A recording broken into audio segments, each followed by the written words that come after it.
Hello sa inyo for today's video guys.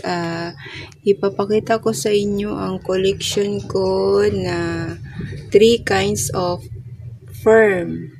Ayan, 3 kinds of firm. Medyo lush na po ito. Dalawang klase po siya sa isang guys, sa isang pot. Sa isang pot kasi nung nahingi ko kasi ito, wala pa akong pot, kaya ayan, doble sila sa isang pot. Ayan guys, meron po tayo ditong firm na ito po yung tinatawag nila na backbone. Ito po yung isa, firm na backbone. And then ito naman, hindi ko alam tong name nito, kung anong klaseng firm siya, pero maganda yung yung niya dito sa dahon. Meron siyang mga palawit-lawit sa dulo ng dahon niya. Ayan, hindi ko alam kung anong klaseng firm, basta firm din yan. Just comment below guys kung anong klaseng firm yan. Ayan, medyo malash na din siya. 4-in-1 pot. Ayan.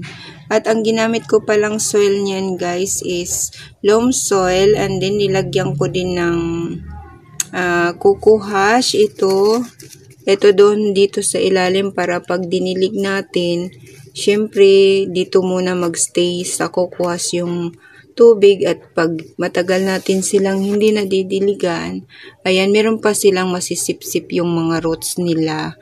Dito sila magsipsip sa kukuhas. Ayan. Ayan. And then, ito po yung isa. Another firm. Iwan ko guys kung anong klase itong firm. Kulot-kulot din yung dahon niya. Ayan o. Nagkukulot-kulot. Anong nabili ko siya is 2 lang yung dahon niya guys. And then ngayon, madami na at kailangan ko na din siyang ripat sa medyo malaking paso kasi siya, nagdami na siya, o meron pa nga siyang bagong pausbong dito sa may gilid. Ito, bagong pausbong na naman na dahon. At maliit kasi yung pot niya, hindi ko pa nga yan na i-transfer Dito pa nga yung itim niya, kailangan pa din yung mas malaki-laki niya na pot. And then, may fertilizer din pala yan sila guys. Nilalagyan ko din ng fertilizer every 3 months. Osmo coat po yung nilalagay ko. And then, every 3 months natin kailangan silang lagyan ng fertilizer. Yung iba naman ay nilalagyan nila ng mga bitchin. Hindi ko pa na-try yung bitchin mga loves. And then meron pa yung isang fertilizer, yung kulay white. Ano ba yung tawag nun? Hindi ko pa na Ayan, maganda siya. Maganda ang dahon niya. Kulot-kulot talaga. Ayan, thank you for watching, and mega love shout out po sa aking lahat ng viewers, members, and super chatter.